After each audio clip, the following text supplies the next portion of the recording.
Hello everyone, math filament YouTube channel में एक बार फिर आपका स्वागत है।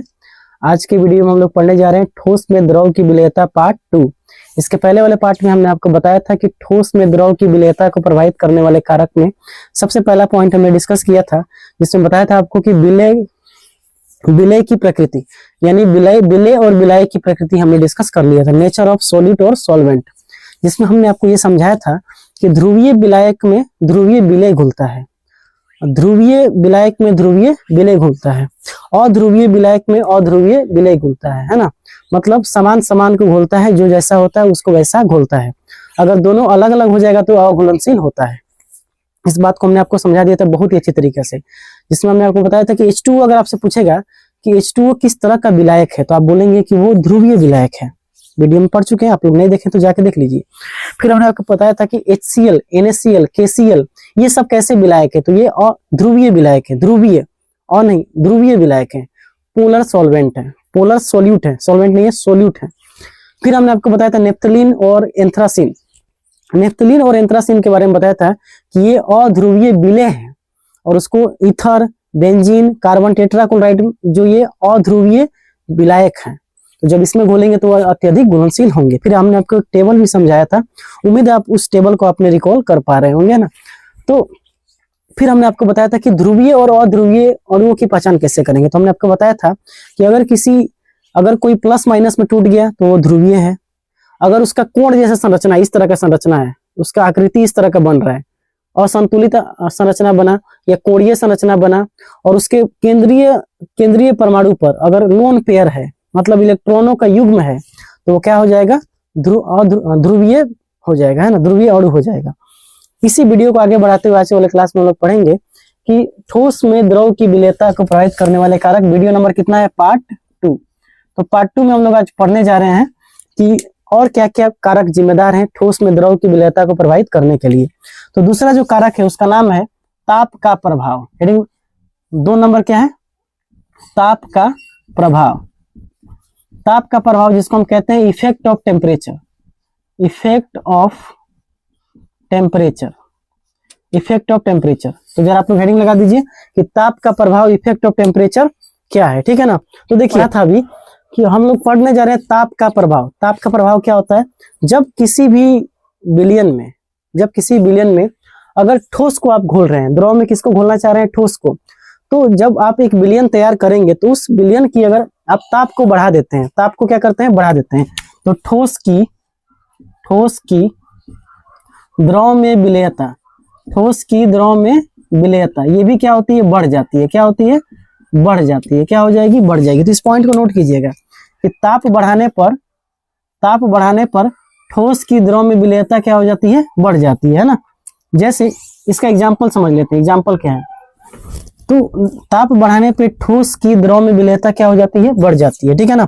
जैसे एग्जाम्पल में आप लोग लिख सकते हैं कौन कौन सा ऐसा पदार्थ है, NaNO3, इसको कहते हैं सोडियम नाइट्रेट। क्या कहते हैं इसको, sodium nitrate, sodium nitrate, comma अगर आप देखेंगे NaCl जिसको हम कहते हैं साधारण नमक, सोडियम क्लोराइड, साधारण नमक, ठीक है। और आप लोग याद रखेंगे NH4Cl, अमोनियम क्लोराइड, अमोनियम क्या नाम हो जाएगा, क्लोराइड। अगर आप लोग याद रखेंगे KNO3, सोडियम नाइट्रेट, क्या नाम है इसका, सोडियम नाइट्रेट। तो ये जितने भी पदार्थ है, इसको अगर आप जैसे ही ठोस द्रव में घोलोगे तो होगा क्या कि ये वाला पदार्थ क्या होगा, इसकी ताप अगर आप बढ़ाते हैं तो ठोस की द्रव में विलेयता भी क्या हो जाती है, बढ़ जाती है, ठीक है ना। अब ऐसा होता क्यों है, जरा इसको समझ लेते हैं क्यों ऐसा होता है। तो एक्चुअली होता ये है कि जब भी आप नमक, जैसे हम नमक को ले लेते हैं, इसमें से एक एग्जाम्पल ले लेते हैं नमक को। तो जैसे आप नमक को घोलते हैं किसमें, जल में, किसमें घोलते हैं, जल में। तो जैसे आप नमक को घोलना चाह रहे हैं किसमें, जल में घोलना चाह रहे हैं, तो होता क्या है कि जल में जैसे आप घोलते हैं तो ये नमक जो होता है वो टूट जाता है 2 भागों में, NaCl प्लस Cl-। अब नमक को और ज्यादा घोलना है तो आप उसको क्या कर दीजिए, ऊष्मा प्रदान कर दीजिए, उसको गर्म कर दीजिए। तो जैसे आप गर्म करेंगे तो गर्म जब करेंगे आप तो पानी में नमक और जल्दी घुलना शुरू हो जाएगा। इसका मतलब Q का मतलब क्या होता है, ऊष्मा। क्या होता है, ऊष्मा। तो अगर अब इस तरह की अभिक्रिया जिसमें हम ऊष्मा दे रहे हैं जिसमें हमको उष्मा देना पड़ती है, उस तरह की अभिक्रिया को कहते हैं उष्मा शोषी अभिक्रिया। क्या कहते हैं? उष्मा शोषी अभिक्रिया। उष्मा शोषी अभिक्रिया, एंडोथर्मिक उष्मा शोषी अभिक्रिया, एंडोथर्मिक रिएक्शन। क्या कहते हैं इसको? Endothermic reaction. एंडोथर्मिक रिएक्शन है ना, ये कैसी रिएक्शन है? Endothermic reaction. और जब भी उष्मा शोषी अभिक्रिया में ताप बढ़ाया जाता है तो होता क्या है कि जैसे आप ताप बढ़ाएंगे तो ये वाला रिएक्शन और फास्ट हो जाएगा, आगे की दिशा में क्या हो जाएगा? अग्रिम दिशा में और फास्ट हो जाएगा। कैसे? जितना उष्मा आप पानी में जो अगर आप नमक घोल रहे हैं तो ठंडा होगा तो थोड़ा स्लो घुलेगा, लेकिन जैसे ही आपने उसको गर्म कर दिया तो उसकी घुलने की क्षमता क्या हो जाएगी? बढ़ जाएगी। क्या हो जाएगी? बढ़ जाएगी। यानी उष्मा शोषी अभिक्रिया में ताप को बढ़ाने पे ठोस की द्रव में विलेयता क्या हो जाती है? बढ़ जाती है। और ली चेटेरियस का प्रिंसिपल भी तो यही कहता है ना कि उत्क्रमणीय, देखिए उत्क्रमणीय अभिक्रिया समझते हैं आप लोग ना, जो दोनों तरफ जा सकती है, जैसे इधर भी जा सकती है और इधर भी जा सकती है। तो उत्क्रमणीय अभिक्रिया में क्या होता है कि जैसे आप ताप बढ़ाओगे तो ये रिएक्शन आगे की तरफ वाला में क्या हो जाएगा? फास्ट हो जाएगा, जिधर उष्मा अवशोषित हो रही है। तो देखिए इधर ही ना उष्मा अवशोषित हो रही है तो ये रिएक्शन इधर की तरफ क्या हो जाएगा? एकदम तेज हो जाएगा और टूटना शुरू हो जाएगा, नमक Na प्लस और Cl माइनस और बनना शुरू हो जाएगा, फटफट बनना शुरू हो जाएगा। वैसे ही सेम कहानी किसके साथ होता है? NaNO3 के साथ भी। देखिए NaNO3 की अगर हम बात करें तो इसमें भी हम क्या प्रदान करेंगे? उष्मा। और जैसे ही उष्मा प्रदान करेंगे तो होगा क्या? देखिए यहाँ से ये H2O टूट जाएगा, तो किसमें टूटेगा? Na प्लस और NO3 माइनस में, है ना। क्यों टूटा है ऐसा? क्योंकि ये उष्मा शोषी अभिक्रिया है। तो बस इसको आप याद रख लीजिएगा ऐसे। सेम टू सेम NH4Cl की भी कहानी ऐसी है। NH4Cl इसमें भी उष्मा दिया जाएगा तो ये और फास्ट हो जाएगा, H2O टूट जाएगा NH4 प्लस Cl माइनस में। उसी तरह आप KNO3 की बात करें तो KNO3 की अगर आप बात करेंगे तो यहाँ भी आपने क्या दे दिया? उष्मा। क्या दे दिया? उष्मा। क्यों दे दिया? तो होगा क्या? देखिए ध्यान से, जैसे आप इसको देंगे H2O तो क्या हो जाएगा? K प्लस और NO3 माइनस में ये टूट जाएगा। तो जब भी उत्क्रमणीय अभिक्रिया कोई है और वो उत्क्रमणीय अभिक्रिया उष्मा शोषी अभिक्रिया है, कैसी अभिक्रिया है? उष्मा शोषी अभिक्रिया है। तो उष्मा शोषी अभिक्रिया में जैसे ही ताप बढ़ाएंगे, जैसे ही क्या करेंगे आप? ताप को बढ़ाएंगे तो ठोस में द्रव की विलेयता क्या हो जाएगी? बढ़ जाएगी। यानी ये रिएक्शन और इस दिशा में क्या हो जाएगी? तेजी से होने लगेगी। तो लिख देते हैं अभिक्रिया अग्रिम, अभिक्रिया अग्रिम दिशा में, अग्रिम मतलब फॉरवर्ड डायरेक्शन में, अग्रिम दिशा में तेज हो जाती है। क्या हो जाती है? तेज हो जाती है। बस इतना ही बात आपको नोट करना है। तो हमने आपको यही बस समझाया कि अगर ताप का प्रभाव में सबसे पहले बताया कि अगर किसी भी ठोस को द्रव में आप बोलना चाह रहे हैं, ताप बढ़ाएंगे तो ठोस के द्रव की विलेयता क्या हो जाएगी? बढ़ जाएगी। लेकिन यार इसका एक अपवाद भी है, ऐसा नहीं है कि यही है। पहले इसको नोट करो अब जरा, ये कैसे वो समझ में आ गया ना? नोट करो इसको। अब देखो इसका एक मतलब कि अपवाद भी है। वो अपवाद क्या है? कुछ ऐसे पदार्थ भी मौजूद हैं जिसमें होता क्या है कि जैसे ही आप उष्मा दोगे तो वो उसकी विलेयता घटने लगती है। क्या होती है? घटने लगती है। अब देखिए वो कौन से पदार्थ है, उस पदार्थ को भी जानना बहुत जरूरी है। कुछ ऐसे पदार्थ हैं, जैसे ये जो पदार्थ हमने लिखा है NaNO3, KNO3 या NH4Cl, है ना, ये सभी पदार्थ में क्या होता है? जैसे ही आप ताप को बढ़ाओगे तो इसकी विलेयता क्या होती है? बढ़ने लगती है। लेकिन एक पदार्थ आप देखिएगा, यहाँ पे नोट में लिखिएगा कि जैसे ही इसमें ताप बढ़ाओगे, कुछ ऐसे पदार्थ जिसमें ताप बढ़ाने पे उसकी विलेयता क्या होती है? ठोस में द्रव की विलेयता, ठोस की द्रव में विलेयता क्या हो जाएगा? विलेयता ये घटने लगती है। क्या होती है? घटने लगती है। जैसे वो पदार्थ का नाम क्या है? एग्जाम्पल में लिखेंगे, वो पदार्थ है CaO। CaO का नाम है बिना बुझा हुआ चूना। क्या कहते हैं इसको? बिना बुझा हुआ चूना, बिना बुझा हुआ चूना। कैल्शियम ऑक्साइड, इसका क्या नाम है? Calcium oxide. क्या नाम है इसका? Calcium oxide. ये दोनों एग्जांपल आपको याद रखना है। इन दोनों एग्जांपल में क्या होता है? जैसे आप ताप को बढ़ाएंगे तो उसकी विलेयता क्या हो जाती है? घट जाती है। ठीक है ना। एक और एग्जांपल है CaCO3, कैल्शियम कार्बोनेट। क्या कहते हैं इसको? Calcium carbonate. चूना पत्थर। क्या कहते हैं इसको? चूना पत्थर। तो इसमें क्या होता है, इस दोनों पदार्थों में होता क्या है कि जैसे ही आप इसकी ताप को बढ़ाते हैं, यानी हीट बढ़ाते हैं, टेम्परेचर बढ़ाते हैं, तो विलेयता क्या हो जाती है, घट जाती है। अब देखिए कैसे कैसे ऐसे हुआ, क्योंकि देखिए जैसे मान लीजिए CaO को हमने क्या कर दिया, जल में घोल दिया। क्या कर दिया, जल को हम ऐसे लिख सकते हैं HOH। तो देखिए क्या होगा, ये क्या करेगा, इसके साथ मिलके, ये दोनों के साथ मिलके, देखिए ये क्या करेगा, ये इसके साथ O और H मिल जाएगा, यहाँ पे O और H क्या कर देगा, मिल जाएगा। और जैसे ही OH मिलेगा तो ये देखिए रिएक्शन कैसे कर लेगा, ये रिएक्शन क्या कर लेगा, देखिए यहाँ पे OH एक हो गया और ये OH एक हो गया, तो CaOH2 बना लेगा। और फिर उसमें क्या निकलने लगी, उष्मा। क्या निकलने लगेगी, उष्मा। क्यों, मतलब क्या होता है, उष्मा। आप इस चीज को अपने घर पे भी महसूस किए होंगे ना, कि जब भी हम घरों को पेंट करने के लिए, दिवाली वगैरह में घरों को पेंट करने के लिए चूना लाते हैं, तो उस चूना को जैसे हम जल में डालते हैं और बाल्टी को जब छू के देखिएगा तो गर्म महसूस होने लगेगा। क्या महसूस होने लगेगा, गर्म। और जिस अभिक्रिया में उष्मा बाहर निकलती है, उष्मा क्या निकलती है, बाहर, उस अभिक्रिया को हम कहते हैं उष्माक्षेपी अभिक्रिया। क्या कहते हैं, उष्माक्षेपी अभिक्रिया। ये उष्माक्षेपी अभिक्रिया है, उष्माक्षेपी अभिक्रिया, जिसको हम कहते हैं एक्सोथर्मिक। क्या कहते हैं इसको, एक्सोथर्मिक रिएक्शन। Exothermic reaction. अगर कोई अभिक्रिया एक्सोथर्मिक यानी उष्माक्षेपी अभिक्रिया है सॉरी, यहाँ पे उष्माक्षेपी अभिक्रिया। अब इसमें आप ताप को बढ़ाओ, तो ताप को जैसे बढ़ाओगे तो ली चैटेरियस का प्रिंसिपल क्या कहता है कि अगर कोई रिएक्शन, मान लो यहाँ पे उष्मा निकल रही है, ऑलरेडी उष्मा निकल रही है, और तुम और उष्मा दे रहे हो, तो अब ये रिएक्शन आगे ना बढ़ के पीछे की तरफ हो जाएगा। मतलब इधर इसकी विलेयता क्या हो जाएगी, घटने लगेगी। मतलब ली चैटेरियस का प्रिंसिपल ने क्या बोला कि जैसे ही उष्मा को आप बढ़ाते हो तो ये रिएक्शन क्या होगा, जिस अभिक्रिया में, यानी उस अभिक्रिया में जिसमें उष्मा बाहर निकल रही है, उष्मा क्या निकल रही है, बाहर, और जिस अभिक्रिया में उष्मा बाहर निकलती है उसको हम कहते हैं उष्माक्षेपी। उसमें अगर आप ताप को बढ़ाते हैं तो ये अभिक्रिया पीछे की ओर क्या होती है, पीछे की ओर शुरू हो जाती है, यानी उसकी विलेयता क्या हो जाएगी, घट जाएगी। तो यहाँ पे हम लिख दे रहे हैं उसको, तो उष्माक्षेपी अभिक्रिया। उष्माक्षेपी अभिक्रिया मतलब समझ आ रहा है ना, जिसमें उष्मा क्या निकल रही है, बाहर। तो उष्माक्षेपी अभिक्रिया में अगर आप ताप को बढ़ाओगे तो क्या करोगे, ताप को बढ़ाओगे, ताप बढ़ाओगे तो क्या होगा, तो जो अभिक्रिया होगा बैकवर्ड डायरेक्शन में शिफ्ट कर जाएगी। अभिक्रिया पिछली दिशा में होने लगती है। पिछली दिशा में क्या करती है, होने लगती है। और पिछली दिशा में होने का मतलब सीधी सीधी बात यह है कि इसको हम घोल रहे हैं, तो घोलने की बजाय क्या हो जाएगी, इसकी घुलनशीलता घट जाएगी। तो घुलनशीलता क्या हो जाएगी, घट जाएगी, घुलनशीलता घट जाएगी। तो यही था ताप का प्रभाव। ताप का प्रभाव में कोई समस्या है तो बताइए। देखिए अगर अभिक्रिया उष्मा शोषी अभिक्रिया है, ताप बढ़ाओगे तो उसकी घुलनशीलता बढ़ जाएगी। बस इतना ही बात याद रखना है।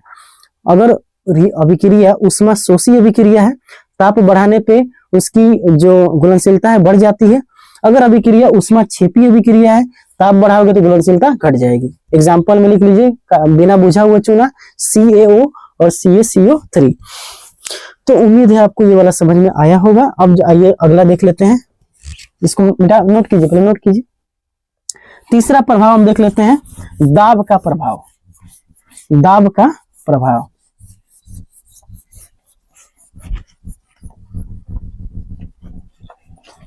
दाब का प्रभाव। अगला हेडिंग हम लोग लिखने जा रहे हैं, दाब का प्रभाव।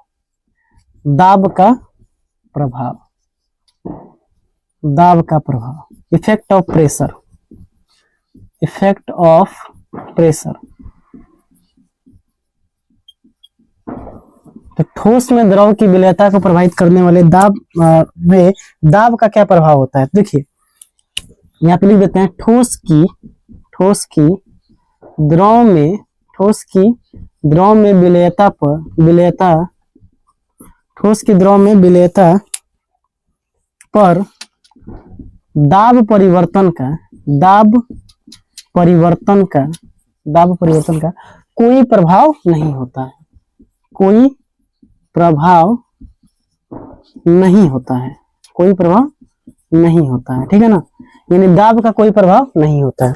अब जितना भी हमने आपको बताया है उसको मैं एक बार रिकॉल कर दे रहा हूँ आपको, ठीक है ना। दाब का कोई प्रभाव नहीं होता, बस इतना, बात खत्म। अब उसको जरा मैं आपको एक बार पूरा समराइज कर देता हूँ शॉर्ट तरीका से, बस वही आपको याद रखना है, बाकी सब भूल जाइए। देखिए देखिए ध्यान से, ठोस की द्रव में विलेयता को प्रभावित करने वाले कारक, जिसमें हमने सबसे पहले आपको बताया था, सबसे पहले बताया था विलय और विलायक की प्रकृति, विलय व विलायक की प्रकृति, यही हमने आपको बताया था। दूसरा हमने बताया आपको कि ताप का प्रभाव, फिर हमने आपको बताया दाब का प्रभाव। तीनों पॉइंट आपको याद रखना है, बस ये चीज आप समझ गए तो बात आपका कहानी खत्म। दाब का प्रभाव, कोई प्रभाव नहीं, दाब से कोई प्रभाव नहीं। ताप में क्या बताया हम लोग को, दो चीजें बताया, एक आपको बताया उष्मा शोषी अभिक्रिया, उष्मा शोषी अभिक्रिया। तो उष्मा शोषी अभिक्रिया में क्या हुआ था, उष्मा शोषी अभिक्रिया में ताप बढ़ाने पर विलेयता भी क्या हो गई थी, बढ़ गई थी। क्या हो गई थी, बढ़ गई थी। यानी टेम्परेचर इंक्रीज करेंगे तो सोलबिलिटी बढ़ जाएगी, सोलबिलिटी क्या हो जाएगी, बढ़ जाएगी। उष्माक्षेपी अभिक्रिया, उष्माक्षेपी अभिक्रिया है ना, उष्माक्षेपी अभिक्रिया में क्या होगा कि अगर आप ताप बढ़ाओगे, क्या करोगे, ताप बढ़ाओगे तो विलेयता घट जाती थी। क्या होती थी, विलेयता घट जाती थी। एग्जाम्पल आपको याद है ना, ताप को अगर बढ़ाओगे तो विलेयता क्या हो जाएगी, घट जाएगी। एग्जाम्पल है बिना बुझा हुआ चूना CaO और CaCO3। और इसमें हमने आपको क्या बताया, दो चीजें बताया था, ध्रुवीय विलायक, अगर ध्रुवीय विलायक है, ध्रुवीय विलय में और प्लस ध्रुवीय विलायक आपस में घुलनशील होंगे। क्या होंगे, घुलनशील। अगर दोनों ध्रुवीय है तो घुलनशील होगा, और दोनों अध्रुवीय है, दोनों क्या हो गया, अध्रुवीय, अध्रुवीय विलय और अध्रुवीय विलायक, विलय प्लस विलायक, तो अध्रुवीय विलय और अध्रुवीय विलायक आपस में क्या होंगे, घुलनशील होंगे। बस इसी चीज को अगर आपको याद है तो आपको ये पूरा परिभाषा समझ में आ जाना चाहिए, ठीक है ना। इतना ही बस हमने आपको पूरा समराइज कर दिया कि इतना ही बातें हमने आपको सिखाया आज, ठीक है। अब हम लोग थोड़ा एक नया चीज आपको बताने जा रहे हैं, जिसको हम कहते हैं ठोस विलयन। क्या कहते हैं उसको, ठोस विलयन। ये आपके परीक्षा में काफी पूछा गया है, तो ठोस विलयन इसको नोट कीजिए। पहले हेडिंग लगाइएगा ठोस विलयन।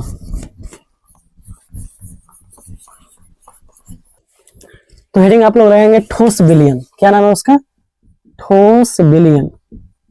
ये आपके एग्जाम में काफी पूछा जा रहा है, ठोस विलयन, सॉलिड सॉल्यूशन, सॉलिड सॉल्यूशन, ठोस विलयन है ना। हेडिंग लगा दीजिए ठोस विलयन। अब ये ठोस विलयन क्या होता है, देखिए ठोस विलयन हम लोग ऐसे आगे पढ़ भी चुके हैं पिछले वाले वीडियो में, लेकिन देखिए ध्यान समझिएगा।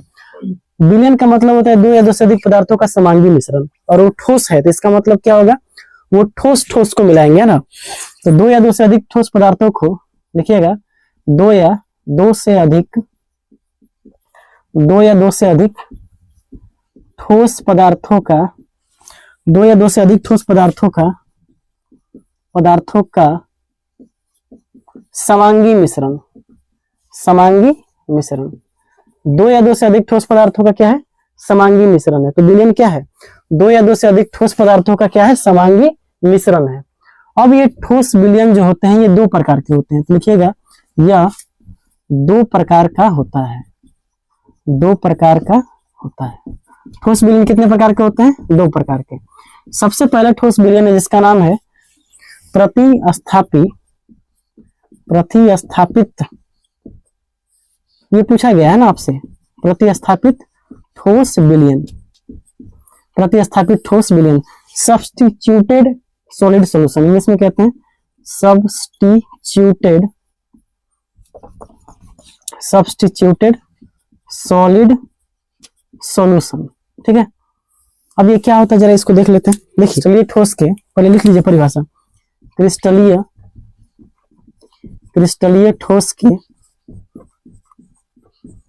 कुछ अवयवी कण, क्रिस्टलीय ठोस के क्या है, कुछ अवयवी कण, कुछ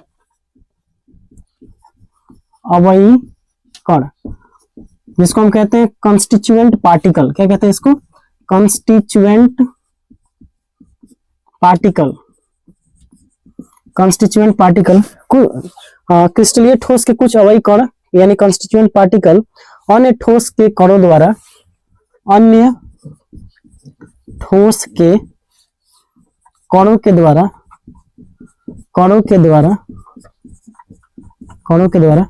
प्रतिस्थापित। तो क्या हमने आपको बताया कि क्रिस्टलीय ठोस के कुछ अवयव कण यानी कंस्टिट्यूएंट पार्टिकल अन्य ठोस के कणों के द्वारा प्रतिस्थापित हो जाते हैं, उसे हम कहते हैं प्रतिस्थापित ठोस विलयन। अब ध्यान समझिए क्या है ये। अगर आप ध्यान से देखेंगे, बहुत ही ध्यान से देखिएगा, ठोस की संरचना कुछ ऐसे होती है, देखिए ऐसे, ये ठोस है। ठोस में जो गैप होता है बहुत कम होता है, और ये आपका ठोस हो गया ना, ये आपका क्या है, ठोस है। ये आपके ठोस विलयन है, ठीक है ना। तो इसने बोला है क्रिस्टलीय ठोस के कुछ कंस्टिट्यूएंट पार्टिकल, मान के चलते हैं कि ये वाला जो पार्टिकल है, ये वाला जिसको हम रंग रहे हैं ना, ये वाला पार्टिकल, एक ये वाला पार्टिकल और एक ये वाला पार्टिकल, तीन पार्टिकल को हमने क्या किया, ये तीन पार्टिकल यहाँ ओरिजिनल जो था, ओरिजिनल तो ऐसे होगा, उस ओरिजिनल जो मूल जो ठोस पार्टिकल था उसको निकाल के और किसी दूसरे ठोस पार्टिकल को यहाँ पे रख दिया। कहने का मतलब है कि जैसे मान लीजिए इसी में का है, यहाँ से थोड़ा सा हिस्सा इसका निकाला और किसी दूसरे वाला का यहाँ पे निकाल के लगा दिया, उसी को कहते हैं प्रतिस्थापित ठोस विलयन। प्रतिस्थापित का मतलब होता है एक जगह से निकाल के दूसरी जगह लगा देना, मतलब वहां पे बैठा देना, एक जगह से निकालो और दूसरी जगह बैठा दो, उसे क्या कहते हैं, प्रतिस्थापित ठोस विलयन। तो देखिए यहाँ पे ये तीनों जो पार्टिकल जो जिसको हमने कलर किया है ना, ये जिसको हमने कलर किया है, ये कहीं और का ठोस पार्टिकल है ना, ये वाला क्या है, कहीं और का ठोस पार्टिकल है, दूसरे ठोस के कणों के द्वारा हमने क्या कर दिया, इसको हटा के लगा दिया, इसी को कहते हैं प्रतिस्थापित ठोस विलयन। बहुत ही आसान चीज है ना, क्योंकि क्रिस्टलीय ठोस के कुछ कणों को हटा के दूसरे कणों को वहां पे बैठा देना, उसको क्या कहते हैं, प्रतिस्थापित ठोस विलयन। दूसरा देखिए, दूसरा क्या है, दूसरा का नाम है, दूसरा जो है अंतरकाशी, क्या कहते हैं इसको, अंतरकाशी ठोस विलयन, अंतरकाशी ठोस विलयन, ठीक है। तो अंतरकाशी ठोस विलयन जिसको हम कहते हैं इंटरस्टियल सॉलिड सॉल्यूशन, इंटरस्टियल सॉलिड सॉल्यूशन। अच्छा, इसमें एक और बात ध्यान रखिएगा कि ये जो ज्यादा मात्रा में होता है, जो ज्यादा मात्रा में होता है उसको हम कहते हैं विलायक। तो ये वाला जो गोला आपको दिख रहा है क्या है, विलायक है, क्या है ये, विलायक है। और ये वाला जो कम मात्रा में गोला दिख रहा है आपको, ये वाला, ये विलय है, क्या है, विलय है, क्योंकि अगर विलयन बना है तो इसमें विलय और विलायक दोनों होंगे। तो अंतरकाशी ठोस विलयन को हम जरा समझ लेते हैं कि ये क्या कहना चाह रहा है, अंतरकाशी ठोस विलयन। तो ये होता है क्रिस्टलीय ठोस के, देखिएगा आप लोग परिभाषा लिखिएगा, क्रिस्टलीय ठोस के रिक्त स्थानों में, मतलब जो क्रिस्टलीय ठोस है उसके रिक्तियों में या अंतराकाश में, अंतराकाश का मतलब क्या होता है, रिक्त या खाली स्थान, रिक्तियों में, रिक्तियों का मतलब ये खाली जगहों पे, रिक्तियों में किसी अन्य ठोस के कण आ जाते हैं, किसी अन्य ठोस के कण आ जाते हैं, किसी अन्य ठोस के कण क्या हो जाते हैं, आ जाते हैं।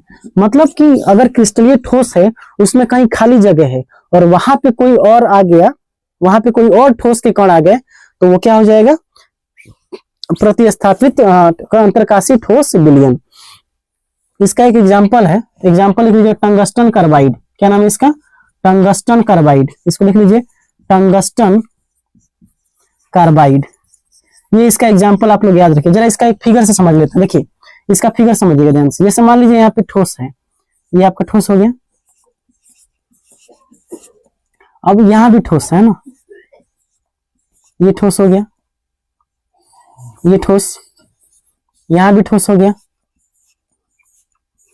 अब ठोस के आप यहाँ पे ध्यान से देखेंगे तो यहाँ पे खाली जगह है, तो इस खाली जगह में, ये खाली जगह जो यहाँ दिख रहा है, इस खाली जगह में अगर कोई ठोस पदार्थ आ गया, किसी ठोस पदार्थ के अन्य कण आ गए, तो वो क्या कहलाएगा, अंतरकाशी ठोस विलयन। तो जो ज्यादा मात्रा में दिख रहा है उससे क्या कहेंगे, विलायक, क्या कहेंगे, विलायक। और जो कम मात्रा में दिख रहा है ये वाला, इसको कहेंगे विलय, क्या कहेंगे, विलय। तो यही है ठोस विलयन की परिभाषा। तो इतना ही ठोस विलयन में आपको ध्यान रखना है कि ठोस विलयन कितने प्रकार के होते हैं, दो प्रकार के, एक होता है अंतरकाशी ठोस विलयन और आपका एक होता है प्रतिस्थापी ठोस विलयन, इंग्लिश में कहते हैं सब्स्टिट्यूटेड सॉलिड सॉल्यूशन, और दूसरा होता है इंटरस्टिशियल सॉलिड सॉल्यूशन। तो यहाँ तक हमने आपको जो भी समझाया, उम्मीद है आपको अच्छा समझ में आया होगा, कोई दिक्कत नहीं होनी चाहिए, ठीक है ना, मेरे ख्याल से। तो ये आपको हमने आज जो पूरा पढ़ा दिया कि ठोस में द्रव की विलयता के बारे में, पूरा पार्ट 2 आज समाप्त होता है। इसको एक बार और समझा देते हैं बस। क्रिस्टलीय ठोस के कुछ अवयव कण, जैसे ये ठोस है, इस ठोस के कुछ भाग निकल के दूसरा ठोस के कण यहाँ पे आ गए, तो क्या कहलाएगा? प्रतिस्थापी। मतलब एक भाग हट के उसकी जगह दूसरा कोई भाग आ गया तो क्या हो गया? प्रतिस्थापी। और खाली जगह पे अगर कोई आ जाता है ठोस के कण, तो उसको कहते हैं अंतरकाशी ठोस विलयन।